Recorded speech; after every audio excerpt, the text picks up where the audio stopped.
खोया हुआ कंपास 12 वर्षीय जेमी अपने दादा के पुराने केबिन के पीछे घने जंगल के किनारे खड़ा था, हाथ में एक छोटा पीतल का कंपास पकड़े हुए।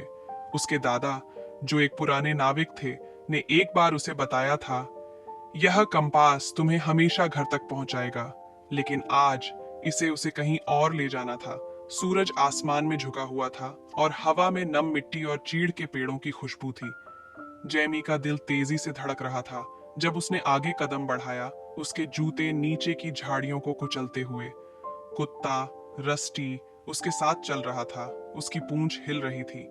कहीं ना कहीं उसकी छोटी बहन लिली तितली का पीछा करते हुए जंगल में खो गई थी।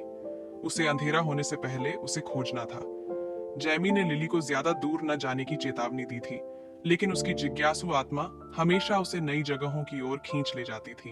अब जब पेड़ उसके चारों ओर ऊंचे खड़े थे, उसे एहसास हुआ कि खो जाना कितना आसान था। विशाल पेड़ एक जैसे लग रहे थे और घुमावदार रास्ते उसके दिमाग में भ्रम पैदा कर रहे थे।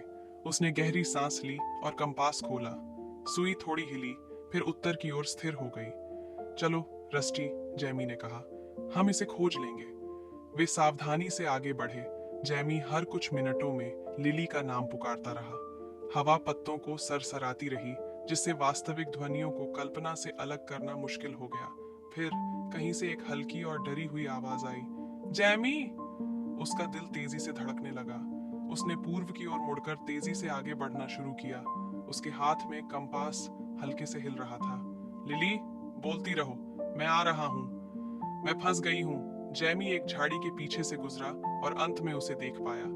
लिली एक पेड़ के नीचे बैठी थी। उसका पैर दो मोटी जड़ों के बीच फंसा हुआ था।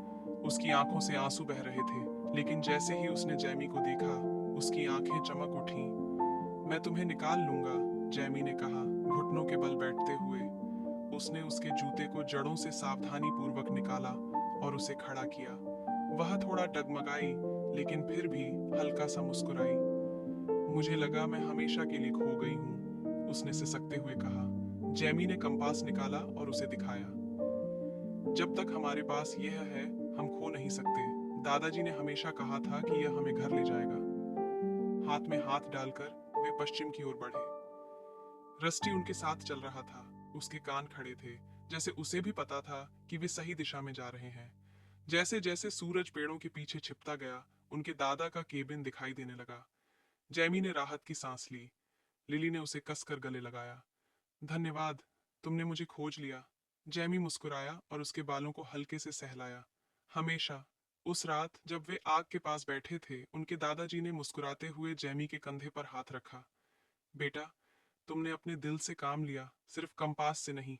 यही असली रास्ता दिखाता है।